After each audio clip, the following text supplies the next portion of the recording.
imagine this.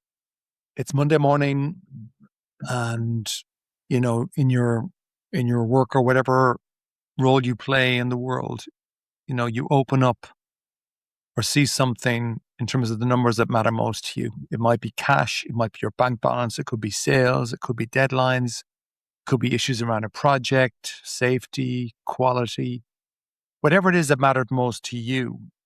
Let's just pretend that the numbers aren't good on this Monday morning, that there's significant shortfall from where it should be in your mind. And so your stomach tightens. And immediately your mind starts racing. I'm in trouble. How did this happen? What if I can't fix it? And here's something I think quite interesting. Somewhere else, somebody else opens or sees the exact same information. It could be the same numbers, the same shortfall, the same market, but they take a sip of coffee, they look at those numbers, they look at that information, and then they pick up a pen and they begin working through possible solutions.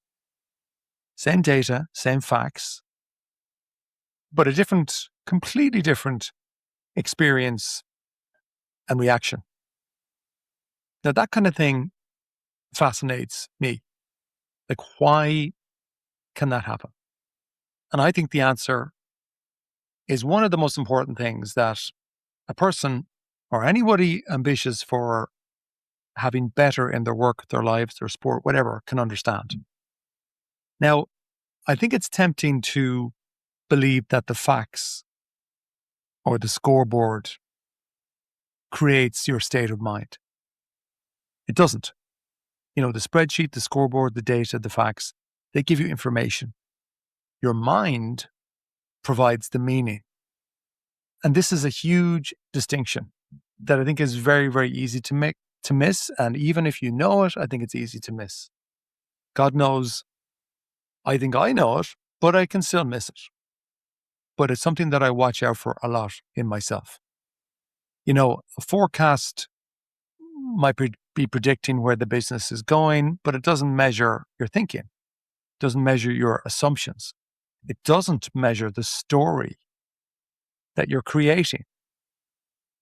And that's why two people can look at identical facts, but experience entirely different realities. Because our experience doesn't come directly from circumstances. It actually comes from the meaning that our minds create around those circumstances. And that's why the exact same numbers or data can feel like a catastrophe one month, but another month, it might just seem just like a simple challenge, or not necessarily even a simple challenge, a challenge to solve. And what's the difference between one month and the next? Nothing really, except the quality of mind looking at the information, at the data, at the facts. And if that's the case, I think it's very exciting, because meaning, and our minds are meaning makers, like meaning is certainly within our control. Now, let's go beyond business. Let's just say you send somebody a message on WhatsApp and the person doesn't reply to your message. Maybe you see the two little blue ticks and you're waiting for a reply, but you just don't get it. So someone could think, oh, they're annoyed with me. Somebody else could think, oh, they're probably busy. They'll get back to me later. And another person could think, they're very rude. Like, why haven't they replied to me by now? Now, that's information. The phone hasn't added its interpretation. We add the story. We add the meaning. Let's take another example where, somebody maybe receives feedback that's kind of critical. One person can hear, I'm failing. Another person can hear, that's really useful. The feedback is the same words, but we get different experience, different reaction. Now, one of the things that I've noticed since I started working with ambitious achievers and leaders, which is, believe it or not, I suppose about 26 years now, I've noticed that the best performers, the best achievers, best leaders, they always face up to difficult circumstances, often enormous ones. Now, they might necessarily like it, who does, but they will always face up to them. And I think something that I've observed that distinguishes them from others is that they've somehow figured out that they're not as hypnotized by the first story that their mind tells them. They kind of learn or have learned to pause, to become curious about, hang on, what's the truth? What's reality? Can't fully trust what I'm thinking here, be a bit suspicious of my thinking.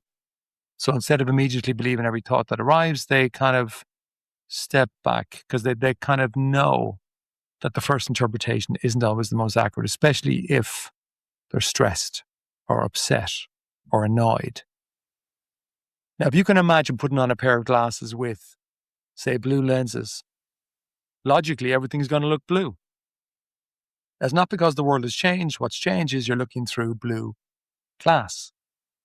And your thinking works very much the same way. Like, we don't simply see reality. We think we do, but we don't. What we see, is what we're seeing through the lens of whatever thinking happens to be present in us, in our mind at that moment. That's the reality that we see, what we experience. So the mistake then, which is a human blind spot in not understanding how our minds work, how our inner worlds work, the mistake is that we believe the lens we're looking through is reality. And I think most leaders, most people think that they're reacting to reality, where more often than not, they're often reacting to their interpretation of reality. I guess maybe that's why we have legal systems and courts, is that ultimately that's what courts are trying to do, is to, in many cases, provide an interpretation of what reality might be, especially when there's two different perspectives. So let's try something practical. Let's say the next time you notice yourself becoming anxious or stressed or, let's say, overwhelmed, don't immediately believe what you're thinking. Don't immediately fall into the trap of saying, okay, how do I solve this? Ask a different question. Take a breath and just ask this question. What's the story you're telling yourself? And not because the story is necessarily wrong, but more because recognizing that it is a story just creates a little bit of a gap between your consciousness and the thought within that story. Just creates a little bit of space. And that kind of space, inner space, in my experience, even a small bit of inner space can change a lot. Could change everything. Because you might discover that there are 5 other ways of interpreting exactly the same situation, particularly if you step back from the, let's call it, negative emotion that might be around it. So here's some questions, 3 questions to kind of give you, as I normally do, in terms of just to reflect on a little bit. For you, where in your life might you have confused the facts with the story that you're telling yourself? It could be your work, it could be your personal life, it could be relationship, it could even be about you, about your health. Where in your life have you confused the facts with the story that you're telling yourself?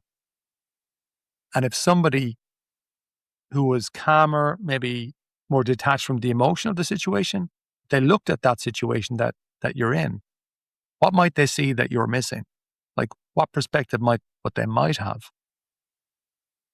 And then third question around it is, well, what might change if you stop believing your own interpretation, your own story?